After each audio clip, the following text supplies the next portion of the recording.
जब हम प्रेम की प्रकृति की बात करते हैं, जब हमारे सामने ये प्रश्न चिन्ह खड़ा होता है कि मैं अपने तरीके से प्रेम कर रहा हूँ, मैं अपनी ओर से जितना हो सकता है मैं कर रहा हूँ, परंतु सामने वाले से जो मेरी अपेक्षा है उतना पूर्ण नहीं हो रहा है। तो अगर मैं अपनी बात करूं, अपने अनुभव से मैं यही कह पाऊंगा कि प्रेम कहीं बाहर की विषय वस्तु है ही नहीं। संबंध किस बात का है कि आप किसी से प्रेम चाहते हैं या किसी को प्रेम देते हैं। दोनों ही स्थितियों में जब तक आप स्वयं के अंदर उपस्थित जो प्रेम है, जो करुणा है, उसको नहीं समझ पाए हैं, उसको नहीं जान पाए हैं, तो यूं समझ लीजिए कि आप न तो किसी के दिए हुए प्रेम का महत्व समझ पाएंगे, ना ही आप किसी को प्रेम दे सकेंगे। प्रेम आत्मा के भोजन की तरह है। आपने देखा है कि चाहे किसी भी स्तर का रिश्ता हो, चाहे कितना भी स्वार्थपूर्ण रिश्ता हो, परंतु उसमें भी प्रेम की अपेक्षा होती है। सबसे स्वार्थ वाली जगह अगर कहीं कुछ है तो वो होता है कारपोरेट। कॉरपोरेट में भी आप देखेंगे कि जो सामने वाला आपका बॉस है या आप स्वयं एक एम्प्लॉय के तौर पे हैं, तो आप चाहेंगे कि वहां पे आपको प्रेम मिले। तो स्पष्ट रूप से ये बात है, जो जिसे आप कहते हैं कि सम्मान, वो अभी प्रेम का ही एक बदला हुआ रूप है। जब प्रेम में थोड़ा थोड़ा थोड़ा ही सही लेकिन अहंकार का मिश्रण हो जाता है तो उसे हम सम्मान कहते हैं, और जब हम उसे अपने से जोड़ते हैं तो आत्मसम्मान हो जाता है। तो प्रेम की अभिव्यक्ति हर स्थान पे है। अब बात इसकी आती है कि इस संसार में हर कोई प्रेम तो करता है परंतु दुखी है। वह अपनी अपेक्षा से ही दुखी है, क्योंकि उसे लगता है कि मैं सामने वाले को अत्यधिक प्रेम कर रहा हूँ, उसके लिए बहुत कुछ कर रहा हूँ, और सामने वाला उतना नहीं कर रहा है मेरे। और मैं सच कहूँ कि जैसे ईश्वर को मापा नहीं जा सकता ना, वैसे ही प्रेम का मापन करने के लिए कोई भी विधि नहीं है। और मैं बुद्ध की बात करूं, मैं शिव की बात करूं, शिव से महान प्रेमी तो कोई इस संसार में हुआ ही नहीं, या मैं अन्य किसी की बात करूं, तो जब प्रेम की बात आती है तो प्रेम का आत्मज्ञान से बहुत ही प्रत्यक्ष संबंध है। जब तक आपको आत्मज्ञान नहीं होता, आत्मज्ञान के अलग अलग पथ हो सकते हैं, मार्ग हो सकते हैं, परंतु जब तक आपको आत्मज्ञान नहीं होता तब तक आप प्रेम तत्व को वास्तव में नहीं समझ सकते।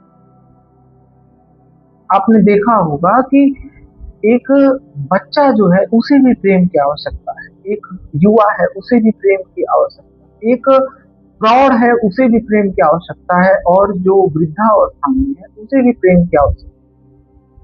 सभी के प्रेम के प्राप्त करने और प्रदान करने की अलग अलग प्रकृति हो सकती है, रूप हो सकती है, लेकिन हर किसी को प्रेम की आवश्यकता है। तो सबसे महत्वपूर्ण यदि कुछ है, खासकर मैं जो प्रेम की बात कर रहा हूं, तो महत्वपूर्ण ये है कि आप स्वयं की ओर लौटें, क्योंकि प्रेम आपके स्रोत, आपका जो स्रोत है, उस स्रोत का भोजन प्रेम है। उस वह यह जीवन संपूर्ण जीवन ही आपको इसीलिए मिला है क्योंकि इस जीवन की प्रेरणा ही प्रेम है।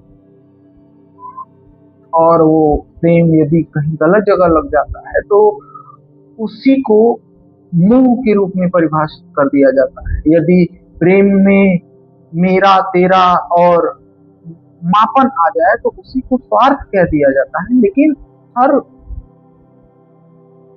कुछ जो भी भावना है उसके मूल में प्रेम ही है। तो जब तक आप स्वयं को नहीं जान पाते, जब तक आप स्वयं पर मेहनत नहीं करते, मेहनत को दूसरे शब्दों में तप कहते हैं, जब तक आप नहीं करते तो आपको प्रेम का मतलब कदापि समझ नहीं आए। और प्रकृति आपको मेहनत करवाती है। आप जब प्रथम बार प्रेम में पड़ते हैं तो आपको समझ नहीं आता कि ये कैसे हुआ। अक्सर लोग कहते हैं प्रेम अंधा है। मेरे अनुभव में ऐसी कोई बात नहीं है। आप उसके लिए बहुत मेहनत करते हैं, बहुत समय देते हैं, और संभवतः जब व्यक्ति को थोड़ा ज्ञान होता है तो इसीलिए वो ये कहता है कि प्रेम अंधा है। परंतु यदि मैं आपको कहूं कि प्रकृति आपको मेहनत करवाती है इस चीज को जानने में कि प्रेम अंधा नहीं। जब आप प्रथम दृष्टया देखेंगे तो प्रेम में आपको जैसे ही सुख की प्राप्ति होती है तो अगले पल दुख की भी प्राप्ति होती है। और दुख की पराकाष्ठा तब हो जाती है जिसे एक पल में आपने अपना समस्त जीवन समझ लिया था, अपने संपूर्ण जीवन का मूल समझ लिया था, वो एक झटके में आपको छोड़ के चला जाता है। और ये पल काफी होता है आत्म ज्ञान को प्राप्त करने के। आत्मज्ञान का मतलब क्या है? आत्मज्ञान का मतलब है कि इस संसार में, इस ब्रह्मांड में मैं बिल्कुल अकेला हूं, और वह अकेलापन इस संपूर्ण ब्रह्मांड में छाया हुआ। तो इसलिए प्रकृति अपना काम करती है, और जैसे ही आप अकेले होते हैं तो आपका ध्यान, आपकी चेतना स्वयं की ओर जाती है। और सच कहूं तो आप जैसे ही स्वयं की ओर, स्वयं को देखना प्रारंभ करते हैं तो आपको अपने अंदर उपस्थित वह स्रोत दिखाई देता है कि जो प्रेम वास्तव में था, जिसके लिए आप सोच रहे थे कि दूसरा कोई कारण है मुझे जो प्रेम प्राप्त हो रहा है, उसका तो नहीं। दूसरा कोई सिर्फ प्रेरणा है। प्रेम आपके अंदर से ही जागृत होता है। आप किसी को प्रेम दें या आप स्वयं ही प्रेम का अनुभव करें, दोनों ही स्थितियों में प्रेम जो जागृत होता है वह आपके स्वयं के कारण होता है। इसलिए मैंने कहा कि प्रेम आत्मा का भोजन है, और जब भोजन है तो प्रेम को आपकी भी आवश्यकता है, आपको भी प्रेम की आवश्यकता है, और दूसरी भी जो, जिसे आप जीव कहते हो, शरीरधारी जो भी है, वो अभी आत्म तत्व ही है, उसे भी प्रेम की ही आवश्यकता है। तो इसलिए जिस पल आप ये समझ जाते हैं, दूसरों में खोजना बंद कर देते हैं कि दूसरा जब तक है तभी मुझे प्रेम अनुभव हो रहा है, और निरंतर आप पूरे जीवन भर भटकते रहते हैं, और कदाचित उम्र के किसी पड़ाव में आपको समझ में आए कि नहीं, वो स्रोत तो मैं स्वयं ही था। तो जब ये समझ आता है, कुछ के जीवन में बहुत लेट हो चुका होता है, कुछ के जीवन में बहुत जल्दी ही ये बात समझ में आ जाती है।